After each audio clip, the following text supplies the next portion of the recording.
নমস্কার।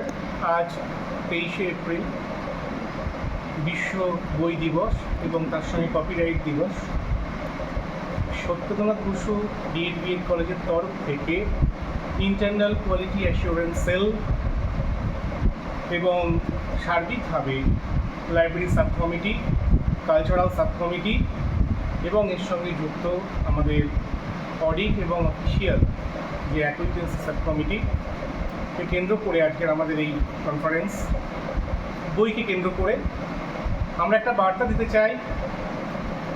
বই এবং বইয়ের ব্যবহার খুবই পুরনো একটি কথা, তবে সার্বিকভাবে জাতি ধর্ম নির্বিশেষে বই ব্যবহারের মাধ্যমে আমাদের সমাজ ব্যবস্থা এবং সার্বিকভাবে আজকে একবিংশ শতকে দাঁড়িয়ে আমাদের যে প্রবণতা, অর্থাৎ সোশ্যাল মিডিয়া বা ফেসবুক বা টুইটার, এগুলোর দরকার আছে, কিন্তু এর সঙ্গে সঙ্গে ডকুমেন্টারি হিসেবে বইকেও আমাদের পড়তে হবে, বইকে জানতে হবে।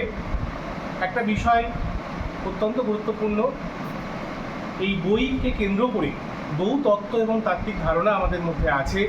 আমরা জানি সারা পৃথিবীতে গ্রন্থাগার বিজ্ঞান একটা খুব গুরুত্বপূর্ণ বিজ্ঞান। লাইব্রেরি এবং ইনফরমেশন সায়েন্স, অর্থাৎ আজকে গ্রন্থ বা গ্রন্থাগার শুধুমাত্র বই দেয় না, সেখানে তথ্য দেয়। Doctor S.R.. Ranganathan library science বা গ্রন্থাগার বিজ্ঞানের জনক। তার খুব গুরুত্বপূর্ণ একটি সূত্র, যাকে আমরা পঞ্চসূত্র হিসেবে জানি, যার মধ্যে একটি গুরুত্বপূর্ণ কথা আছে যে প্রত্যেক পাঠকের বই থাকবে, আবার প্রত্যেক বইয়ের পাঠক থাকবে এবং সার্বিকভাবে একটা গ্রন্থাগার ক্রমবর্ধনশীল একটা প্রতিষ্ঠান। আজকে সেখানে 20টা বই আছে, কালকে সেখানে 40টা হবে, অর্থাৎ দিনকে দিন এই পরিমাণটা বাড়বে এবং পাঠকের সময়কে বাঁচাতে হবে। অর্থাৎ একটা পাঠক যদি গ্রন্থাগারে আসে বা বই কিনতে যায়, সেখানে তার যাতে সময়টা নষ্ট না হয়, তার প্রয়োজনীয় বই যাতে খুব সহজেই সে পেতে পারে, এই ধরনের ব্যবহারের মাধ্যমে, অর্থাৎ গ্রন্থাগার সহ বিভিন্ন ধরনের যে বইয়ের আকর জায়গা, সেগুলোকে সংরক্ষণ করে আরও সুন্দরভাবে আমরা যদি সমাজে প্রতিষ্ঠা করতে পারি, তাহলে পরে আমরা শুধুমাত্র বই নয়, বইয়ের সঙ্গে তথ্যকেও সংরক্ষণ করতে পারবো এবং সার্বিকভাবে আমাদের যে চেষ্টা, অর্থাৎ এই যে গ্রন্থের সঙ্গে যুক্ত বিভিন্ন ধরনের বই। আজকে আমরা শুধু বই বলতে টেক্সট বইকে বুঝবো না, এখানে বিভিন্ন ধরনের ভাগ রয়েছে, এটাও আমরা জানি। যেমন কিছু জার্নাল থাকে, পিরিয়ডিক্যাল থাকে, ম্যানুয়াল থাকে, ইয়ারবুক থাকে, এইগুলো সম্পর্কেও আমাদেরকে জানতে হবে এবং সার্বিকভাবে সমাজে একটা দৃষ্টান্তমূলক চিন্তাভাবনা রাখতে হবে, যাতে নবীন প্রজন্ম এটুকু বোঝে যে বইকে ফেলে দিয়ে বা বইকে সরিয়ে রেখে শুধুমাত্র সোশ্যাল মিডিয়াকে কেন্দ্র করে আমরা আমাদের তথ্যকে বা আমাদের সমাজকে দৃষ্টান্তমূলক জায়গায় নিয়ে যেতে পারব। ধন্যবাদ। যদি এই বিষয়ে আমাদের একটু আলোকপাত করেন তাহলে আমাদের খুব উপকার হয়। প্রথমত জানতে চাইছি স্যার, ইন্টেলেকচুয়াল প্রপার্টি রাইট সম্বন্ধে যদি আমাদের একটু বলেন। আজকের দিনে প্রশ্নটি খুবই স্বাভাবিক এবং খুব যুক্তিসম্মত। ইন্টেলেকচুয়াল প্রপার্টি রাইট এমন একটা রাইট, আজকে কপিরাইট দিবস অবশ্যই, অর্থাৎ একটি বই যখন লেখা হচ্ছে, আমরা জানি যে একটি বইয়ের সঙ্গে তার রেজিস্ট্রেশন এবং ইন্টারন্যাশনাল স্ট্যান্ডার্ড বুক নাম্বার ISBN তাকে প্রকাশ করা হয়।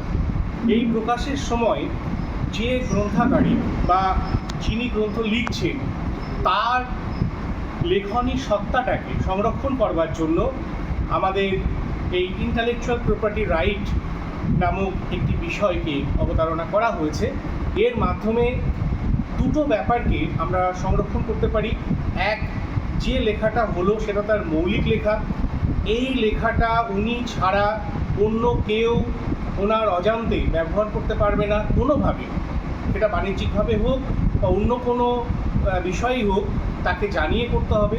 এবং দ্বিতীয় বক্তব্য, যদি এই লেখাটার কোনো সংশোধনের দরকার পড়ে, রিভিশনের দরকার পড়ে, রিভাইজডের দরকার পড়ে, আমরা দেখি যে ISBN বেরিয়েছে 2021 বইটি, আবার 2023 রিভাইজ বলে লেখা আছে, তাহলে সেই রিভাইজটাও সংশ্লিষ্ট যে গ্রন্থ কর্তৃপক্ষ অর্থাৎ পাবলিশার্স এবং তার সঙ্গে যে অথর, তার কপিরাইট শর্ত অনুযায়ী করতে হবে। এর বাইরে যদি সেটাকে ব্যবহার করা হয় তাহলে সেটা আইপিসির আন্ডারে আসে, ইন্ডিয়ান পেনাল কোডে চলে আসে এবং ইন্টেলেকচুয়াল প্রপার্টি রাইটের আন্ডারে পড়ে এবং সেক্ষেত্রে তার শাস্তি হতে পারে। সর্বোপরি আমরা ব্যাপারটাকে ঠিক এভাবে ভাববো না, আমরা ভাববো যে একটা গ্রন্থ মানে যিনি লিখেছেন তার একটা সৃষ্টি, তাকে সম্মান দিতে হবে এবং তাকে কেন্দ্র করে আমরা আরও ভালো কিছু করতে পারি, তখন সেই গ্রন্থটা হয়ে যাবে আমাদের কাছে একটা লিটারেচার রিভিউ। আমরা জানি যে আমাদের গবেষণার প্রেক্ষাপটে বা আমরা যখন কোনো পেপার বা আর্টিকেলস লিখছি সেখানে ফান্ডামেন্টাল কাজ হচ্ছে লিটারেচার রিভিউ করা।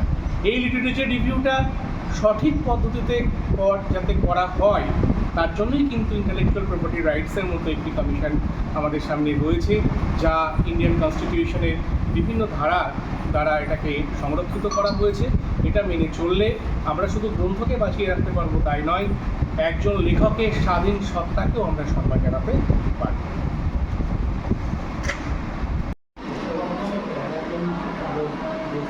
স্যার, আজকে বই দিবস সম্পর্কে কিছু বলুন। ও বই, আমার ট্রু বুক লাভার। দেখো, কলেজ স্ট্রিট হোক বা লাইব্রেরি, আমাকে যদি কোথাও পৃথিবীতে হারিয়ে যায় এখানে এসে খুঁজবে।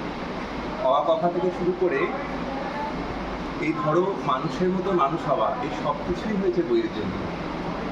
নতুন বইয়ের গন্ধ বা নিজের স্বকীয়তা সব কিছুই বইয়ের মধ্যে ফিরে পাচ্ছি। তাই একটা কথা সবসময় বলি, বই পড়তে হবে, জানতে হবে, শিখতে হবে এবং সবার আগে বইকে ভালোবাসতে হবে। তো be a true bibliophile. Thank you. নমস্কার, আমি মৃণাল বারুই। আজ 23শে এপ্রিল বিশ্ব বই দিবস। যেহেতু বই দিবস, কিছু বলতেই হবে, কারণ আমরা প্রত্যেকেই বই প্রেমী। আসলে এই বই দিবস কথাটা 1616 সালে স্পেন থেকে এসেছিল প্রথম। তারপর 1995 সালে জাতিপুঞ্জ আজকের দিনটিকে বই দিবস হিসেবে পালন করেছেন। সেদিন থেকেই আমরা প্রতি বছর বই দিবস পালন করে আসছি। আসলে আমার মনে হয় এই বিশেষ একটি দিন বই দিবস হওয়া উচিত নয়, আমাদের কাছে প্রতিটি দিনই বই দিবস হওয়া উচিত। আমরা বইয়ের মধ্যে থেকে, বই থেকে যে জ্ঞান আহরণ করি, যা আমাদের জীবন পথের পাথে হয়ে থাকে, আমরা প্রতিটি দিনই সংগ্রহ করি জ্ঞান, যা আমাদের জীবনকে পরিচালনা করে, আমাদের জীবনের সাথী হয়ে থাকে। আমাদের জীবনের একমাত্র পথ আমাদের বই, যা আমাদের মুক্তি দেয়, যা আমাদের আনন্দ দেয়, যা আমাদের শান্তি দেয়। এই বইয়ের মাধ্যমেই একমাত্র উত্তরণ সম্ভব। আমাদের প্রতিটি জাতি, প্রতিটি সমাজ বইয়ের মাধ্যমে এগিয়ে চলেছে, এগিয়ে চলবে। সহস্র বছর আমরা বইয়ের মাধ্যমেই বইয়ের তথ্য সংগ্রহ করে, বই পাঠ করে এগিয়ে চলব। এই ব্রত আমাদের প্রত্যেকের মধ্যেই যেন থাকে, আর আমরা প্রত্যেক দিন যেন বই পাঠ করতে পারি এবং বই পাঠ করে সমাজের সবাইকে বার্তা দিতে পারি এবং সকলকে এই বই অনুরাগী করতে পারি, বইয়ের প্রতি ভালোবাসা তৈরি করতে পারি, সেই আশা রাখছি। আজকের এই 23শে এপ্রিল বই দিবস সার্থক হোক। সবাই ভালো থাকবেন।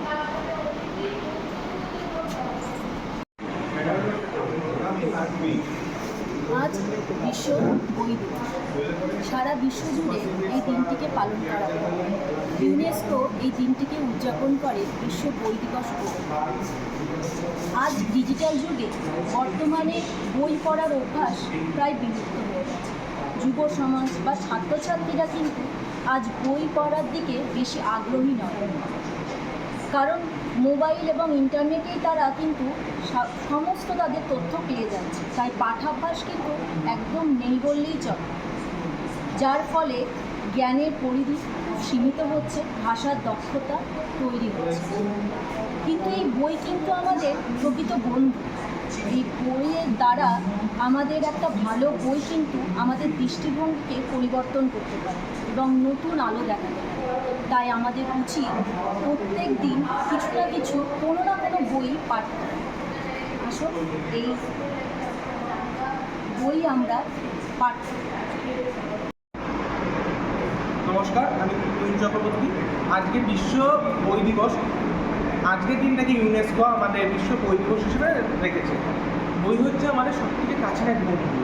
বইয়ের মধ্যে আমরা আমাদের অজানা বিভিন্ন তথ্য যেমন খুঁজে পাই, ঠিক তেমনি বর্তমান ডিজিটাল যুগে আমাদের যে ফোন বা ডিজিটাল মাধ্যমগুলো রয়েছে তার থেকে আমরা যখন পড়তে যাবো আমাদের বিভিন্ন রকমের ডিস্ট্রাকশন হয়, কিন্তু বইয়ে সেটা হয় না। বই আমাদের মানসিক স্বস্তি প্রদান করে, তার সাথে সাথে বিভিন্ন জ্ঞান ভাণ্ডারে আমাদের সমৃদ্ধ করে তোলে। তো আমি আশা করবো সকলেই মানে বইকে আজকের দিনটাকে সম্মান দেবে, সকলে যেন বই পড়া অভ্যাসটা যেন আমরা গড়ে তুলতে পারি। নমস্কার। আজকে বিশ্ব বই দিবসে সকলকে শুভেচ্ছা জানিয়ে কিছু কথা বলতে চাই।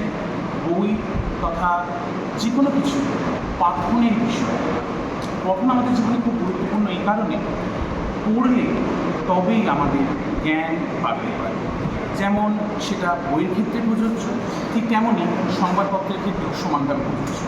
সংবাদপত্র পঠনের মাধ্যমে আজকের যুগে দাঁড়িয়েও আমরা অর্ধসত্য, যেগুলো সামাজিক মাধ্যমে ছড়িয়ে বেড়ায় অর্থাৎ সোশ্যাল মিডিয়াতে ছড়িয়ে থাকে, তার থেকে মুক্তি পেতে পারি এবং যথাযথ খবর আমাদের সামনে পরিবেশিত হতে পারে। এমনকি ছাত্রছাত্রীরা এই ধরনের সংবাদপত্র পঠনের মাধ্যমে নিজেদের শব্দভাণ্ডার বাড়াতে পারে। আবার সংবাদপত্র পড়ার ফলে বিভিন্ন দেশ বিদেশ, রাজনীতি, অর্থনীতি, সমাজ, সামাজিকতা সব কিছু সম্পর্কে আমাদের জ্ঞান অত্যন্ত ভালো এবং সুন্দরভাবে বৃদ্ধি পেতে পারে। তাছাড়া সংবাদপত্র আমাদের প্রতিনিয়ত আমাদের একদম কাছ থেকে শুরু করে বহির্বিশ্ব, বহির্জগতের সমস্ত খবর আমাদের কাছে তুলে ধরে। সেজন্যে বইয়ের সাথে সাথে সংবাদপত্র পড়ার অভ্যাসটা আজকের প্রজন্ম যেন জারি রাখতে পারে। ধন্যবাদ।